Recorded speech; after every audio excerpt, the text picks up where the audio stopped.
partisipatif yang saya hormati, yang saya banggakan. Pada kesempatan ini saya akan menyajikan materi bertopik hukum yang secara spesifik akan membahas dasar-dasar memahami konstruksi hukum pencegahan pelanggaran pemilu dan pemilihan berdasarkan hukum pemilu dan pemilihan. Ada dua pendekatan yang saya pilih atau yang saya akan gunakan untuk menyajikan materi ini, yaitu pendekatan teoritis dan pendekatan normatif. Pendekatan teoritis yaitu teori yang bagi saya sangat relevan dengan pencegahan pelanggaran pemilu dan pemilihan, yaitu teori tata hukum dan teori kesadaran hukum. Yang kedua, tentu karena ini sudut pandang hukum kita lebih banyak akan atau saya sajikan dalam konteks ini, yaitu pendekatan normatif, yaitu pendekatan peraturan perundang-undangan yang mengatur penyelenggaraan pemilihan umum dan penyelenggaraan pemilihan. Nah, sebelum saya lanjut ke materi selanjutnya, saya ingin sampaikan kepada sahabat semua bahwa untuk memahami pencegahan pelanggaran pemilu dan pemilihan itu sedapat mungkin harus kita lihat dalam dua perspektif, yaitu pencegahan pelanggaran dalam perspektif yang menjadi tugas atau wewenang atau tanggung jawab Bawaslu atau pengawas pemilu secara berjenjang sebagaimana diatur dalam peraturan perundangan, dan pencegahan pelanggaran pemilu dan pemilihan dalam konteks partisipasi masyarakat dalam pelaksanaan pengawasan penyelenggaraan pemilu dan pemilihan. Nah, sebagai pengetahuan dasar bagi sahabat-sahabat peserta SKPP yang saya hormati, terkait dengan apa sih yang saya maksud dengan hukum pemilu dan pemilihan, ini bisa dapat kita lihat di slide berikut ini, bahwa dari sisi peraturan perundangan yang mengatur tentang penyelenggaraan pemilu dan pemilihan di Indonesia itu banyak sekali.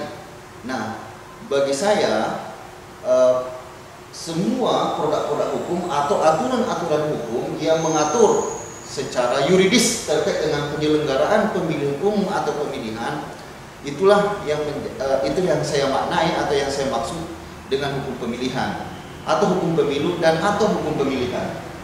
Nah, kita mulai dari landasan konstitusionalnya, yaitu Undang-Undang Dasar Negara Republik Indonesia tahun 1945 dan Undang-Undang Pemilu sebagaimana diatur atau kita lihat di Undang-Undang Nomor 7 Tahun 2017 dan Undang-Undang Nomor 1 Tahun 2015 sebagaimana terakhir kali diubah dengan Undang-Undang 10 Tahun 2016 yang mengatur tentang pemilihan gubernur, wakil gubernur, bupati dan wakil bupati dan wali kota dan wakil wali kota. Nah, selain undang-undang ini, ada juga jenis peraturan perundang-undangan yang mengatur tentang penyelenggaraan pemilu dan pemilihan, misalnya peraturan KPU RI, peraturan Bawaslu RI atau biasa disingkat Perbawaslu, peraturan DKPP RI, dan malah ada produk-produk hukum lainnya yang juga mengatur atau menentukan secara yuridis terkait dengan penyelenggaraan pemilu dan pemilihan. Misalnya peraturan Mahkamah Konstitusi Republik Indonesia yang mengatur tentang pedoman beracara untuk PHPU atau PHP. Begitu pula beberapa putusan Mahkamah Konstitusi Republik Indonesia yang terkait dengan pemilu dan atau pemilihan. Begitu pula produk-produk hukum lainnya, masih ada beberapa yang secara langsung terkait dengan atau pengaturannya atau ketentuan yuridis yang diaturnya itu berkaitan dengan penyelenggaraan pemilu dan pemilihan. Kira-kira itulah gambaran besar atau gambaran umum apa yang dimaksud dengan atau yang saya maksud dengan hukum pemilu dan atau pemilihan. Nah, dalam konteks pencegahan pelanggaran pemilu dan pemilihan yang sebetulnya kalau kita melihat produk-produk hukum mulai dari level undang-undang baik Undang-Undang Nomor 7 Tahun 2017 maupun Undang-Undang Nomor 1 Tahun 2015 sebagaimana yang diubah terakhir kali dengan Undang-Undang 10 Tahun 2016, bahwa pencegahan yang dimaksud di sini sebetulnya mengarah kepada dua hal, yaitu pencegahan pelanggaran pemilihan umum dan atau pemilihan, dan pencegahan sengketa proses pemilihan umum atau pencegahan sengketa pemilihan dalam konteks penyelenggaraan pemilihan. Nah, dari dua arah ini, pencegahan pelanggaran dan pencegahan sengketa proses pemilu dan pencegahan sengketa pemilihan dalam konteks penyelenggaraan pemilihan, saya melihat dari sudut pandang hukum, kalau kita misalnya melihatnya dalam perspektif law social control dan law social engineering, saya menilainya bahwa hukum pemilu kita dalam konteks pencegahan pelanggaran pemilu dan pemilihan tersebut, yaitu arahnya, yaitu bagaimana tumbuhnya atau lahirnya atau hadirnya atau adanya ketaatan hukum atau kesadaran hukum masyarakat. Merujuk kepada salah satu teori tipologi ketaatan hukum, misalnya Kelman, mudah-mudahan diharapkan adanya ketaatan hukum yang bersifat atau berkarakter internalization, yaitu semua pihak sadar atau taat kepada hukum karena menganggap bahwa perbuatan pelanggaran terhadap hukum pemilu dan pemilih itu tidak sesuai misalnya dengan nilai-nilai intrinsik yang dianutnya. Ini yang kita harapkan. Ini bisa kita lihat teorinya yang saya maksud tadi. Nah, saya kira ini sekedar pengantar juga bahwa para peserta sekolah kader pengawasan partisipatif tentu harus juga membedakan apa pengertian yuridis pemilu dan apa pengertian yuridis pemilihan dalam konteks ini. Saya kira secara normatif kita bisa baca Undang-Undang Nomor 7 Tahun 2017 khususnya pasal 1 angka 1 dan pasal 1 angka 1 Undang-Undang Nomor 8 Tahun 2015. Nah, terkait dengan tugas dan wewenang Bawaslu dari sisi pencegahan, pengawasan dan penindakan, ada produk-produk hukum yang mengatur khusus terkait hal ini. Itu bisa kita lihat misalnya dalam konteks pencegahan pelanggaran itu dan sengketa proses pemilu, bisa kita lihat atau baca Perbawaslu nomor 20 tahun 2018 dan produk hukum lainnya yang relevan.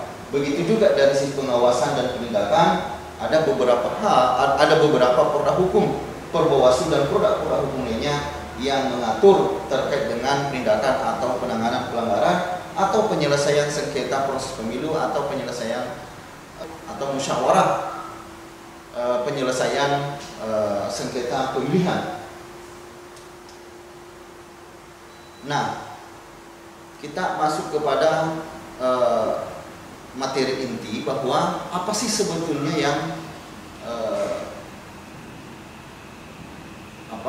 dari sisi tanggung jawab pencegahan pelanggaran itu kepada siapa? Nah, kalau kita baca peraturan perundang-undangan yang mengatur tentang hukum pemilu dan pemilihan, khususnya dalam konteks penyelenggara pemilu dan pemilihan, saya kira bisa kita merujuk kepada salah satu peraturan Bawaslu Republik Indonesia yang mengatur khusus tentang pencegahan pelanggaran dan penyelesaian dan sengketa proses pemilu ini, yaitu adalah Perbawaslu nomor 20 tahun 2018. Dan Perbawaslu ini bukan hanya berlaku pada penyelenggaraan pemilu umum, juga berlaku pada penyelenggaraan pemilihan. Nah, secara yuridis tentu atau secara institusional tanggung jawab pencegahan pelanggaran dan penyelesaian sengketa proses pemilu adalah tanggung jawab Bawaslu, Bawaslu Provinsi dan Bawaslu Kabupaten Kota, dibantu oleh Panwaslu Kecamatan, Panwaslu Kelurahan Desa, Panwaslu Luar Negeri, dan pengawas TPS. Itu kita bisa baca landasan yuridisnya ketentuan ini pada pasal 3 Perbawaslu nomor 20 tahun 2018. Tetapi kalau kita baca secara keseluruhan sekali lagi, ya, norma-norma hukum baik yang terdapat di dalam Undang-Undang nomor 7 tahun 2017, Undang-Undang nomor 1 tahun 2015, sebagaimana terakhir kali diubah dengan Undang-Undang nomor 10 tahun 2016 yang mengatur atau yang menentukan tentang pencegahan pelanggaran pemilihan umum dan pemilihan. Bagi saya melihat bahwa tanggung jawab yuridis, walaupun di sana disebutkan adalah Bawaslu dan jajarannya, tetapi hakikinya atau hakikatnya tanggung jawab pelanggaran ini, tanggung jawab pencegahan pelanggaran dan sengketa proses pemilu adalah tanggung jawab kita bersama. Dalam hal ini adalah tanggung jawab juga masyarakat. Saya lihat hakikinya di sana. Kenapa? Bisa kita lihat misalnya di Undang-Undang nomor 10 tahun 2016 itu diatur bab khusus tentang partisipasi masyarakat. Nah, tentu di dalamnya adalah pengawasan partisipatif dalam pengawasan pelaksanaan penyelenggaraan pemilihan atau dalam konteks pilkada. Nah, begitu juga di dalam Undang-Undang 717 itu juga beberapa ketentuan, kalau kita baca pasal di sana menentukan menentukan atau mengatur tentang bagaimana keterlibatan masyarakat itu, malah menentukan tugas dan tanggung jawab Bawaslu dalam konteks ini, yaitu meningkatkan atau mengembangkan pengawasan partisipatif di wilayahnya masing-masing. Melihat dua sisi ini, bahwa hakikinya adalah tanggung jawab kita semua, tanggung jawab masyarakat dari sudut pandang partisipasi masyarakat. Yang kedua dari sudut pandang hukum atau institusional, tentu tanggung jawab Bawaslu dan jajarannya. Nah, ini hal bisa kita lihat dari dari beberapa ketentuan-ketentuan yang mengatur tentang pencegahan pelanggaran pemilu dan sengketa proses pemilu. Nah, apa sih sebetulnya pencegahan ini? Kenapa harus ada dicegah pencegahan pelanggaran dan sengketa? Nah, secara garis besar, kalau kita lihat atau kita baca misalnya Perbawaslu, di situ ditentukan pencegahan ini, dan pencegahan adalah bagian dari atau unsur strategi pengawasan itu sendiri, pengawasan pelaksanaan setiap tahapan penyelenggaraan pemilihan umum dalam konteks pemilihan umum, dan dalam pengawasan penyelenggaraan pelaksanaan tahapan dalam konteks penyelenggaraan pemilihan, sama dengan tindakan. Jadi sekali lagi, sesungguhnya kalau kita melakukan pencegahan pelanggaran, sesungguhnya itu dapat kita maknai secara yuridis bahwa dalam konteks itu kita tentu dalam hal itu kita sudah mengawasi, sebetulnya kita sudah terlibat dalam proses pengawasan di sana, karena pencegahan itu adalah strategi dari pengawasan. Kalau bisa kita merujuk di ketentuan Perbawaslu nomor 21 tahun 2018, sama dengan penindakan. Nah, sahabat-sahabat peserta SKPP yang saya hormati, yang saya banggakan,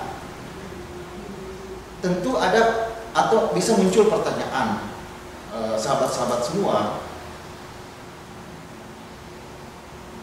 pelanggaran apa saja atau pelanggaran pemilu seperti apa? Yang mau dicegah ini kan pelanggaran pemilu, kan begitu, dan sengketa proses pemilu. Tapi saya batasi di sini menjelaskannya di pelanggaran pemilu atau pemilihan. Nah, tentu kita tidak bisa saya kira memahami konteks pencegahan pelanggaran pemilu seperti apa kalau kita tidak bisa memahami dulu apa itu pelanggaran pemilu dan pemilihan. Singkatnya, menurut ketentuan peraturan perundangan, pelanggaran pemilu dan pelanggaran pemilihan adalah perbuatan atau tindakan yang tidak sesuai atau bertentangan atau melanggar peraturan perundang-undangan terkait pemilu kalau dalam konteks penyelenggaraan pemilihan umum, dan terkait pemilihan dalam konteks penyelenggaraan pemilihan. Nah, makanya tentu secara garis besarnya kita bisa klasifikasi jenis pelanggaran tiga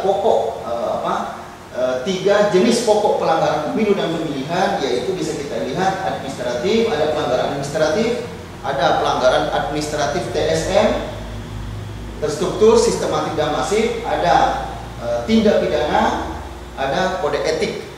Begitu juga di pelanggaran pemilihan, ada pelanggaran administrasi berkategori administrasi pemilihan dan administrasi TSM, terstruktur, sistematik dan masif, ada tindak pidana pemilihan, dan ada juga pelanggaran kode etik.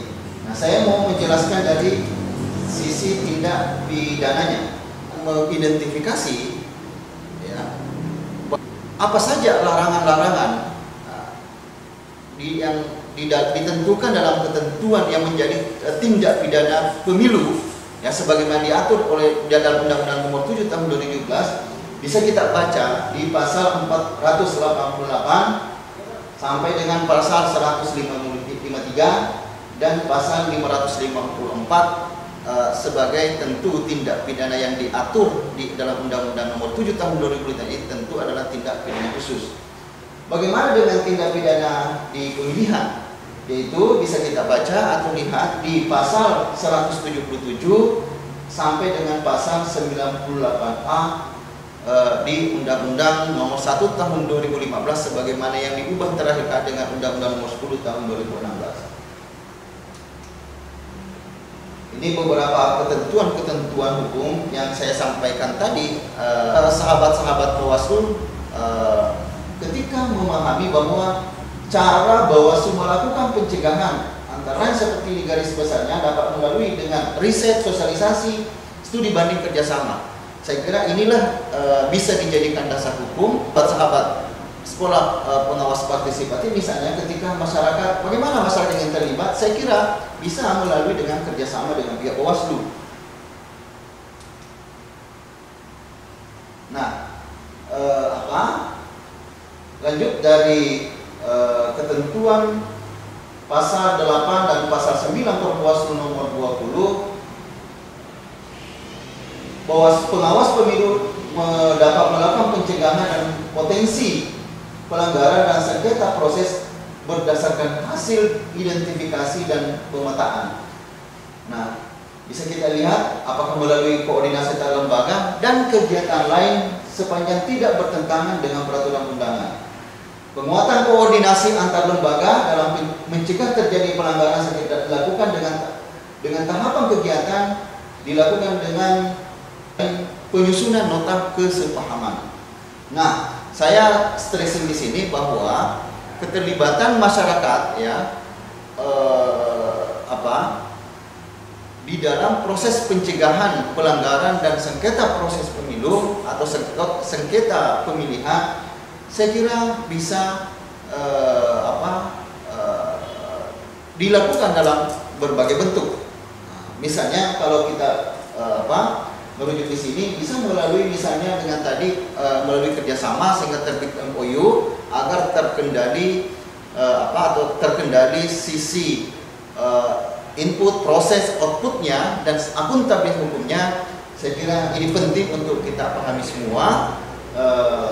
Misalnya peserta misalnya punya organisasi, apakah menjadi pengurus di dalamnya atau anggota, bisa bermusyawarah dengan sesama pengurus dan untuk misalnya terlibat dalam pengawasan partisipatif itu bisa mendatangi misalnya Bawaslu provinsi di wilayahnya setempat atau Bawaslu kabupaten kota ya, untuk misalnya apakah terlibat dalam kerjasama itu untuk riset, untuk sosialisasi atau kegiatan-kegiatan apa saja sepanjang satu stressingnya yaitu tidak bertentangan dengan ketentuan peraturan perundang-undangan.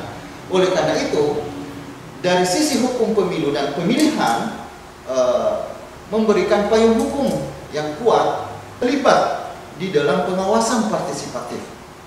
Sekali lagi, bentuk dan strategi pengawasan partisipatif di sini saya kira ini bisa dinamis, tentu sesuai konteks, bisa sesuai konteks atau pendekatan masing-masing wilayah atau stressingnya. Yang penting kegiatan pencegahan itu tidak boleh bertentangan dengan ketentuan peraturan perundang-undangan. Saya kira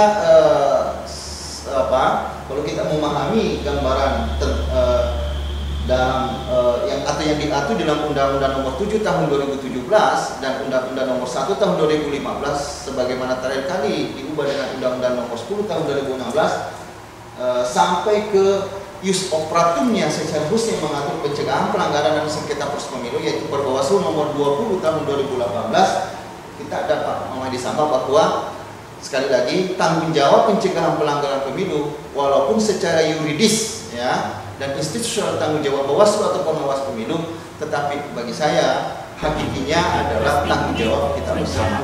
Kalau kita ini bangun secara bersama-sama, sama-sama sadar patuh terhadap peraturan perundangan yang berkaitan dengan penyelenggaraan pemilu dan pemilihan, dan harapan ini tentu menjadi sebuah ikhtiar bagaimana membangun peradaban kita baik ketika konteks penyelenggaraan pemilu dan pemilihan ke depan itu kita bersama-sama bukan kesadaran ini sehingga peradaban negeri kita, daerah kita saya kira makin baik. Demikian pengantar materi saya, mudah-mudahan ada manfaatnya. Pada kesempatan lain kita akan lanjut pada sesi diskusi atau tanya jawab. Sekian, terima kasih. Assalamualaikum warahmatullahi wabarakatuh.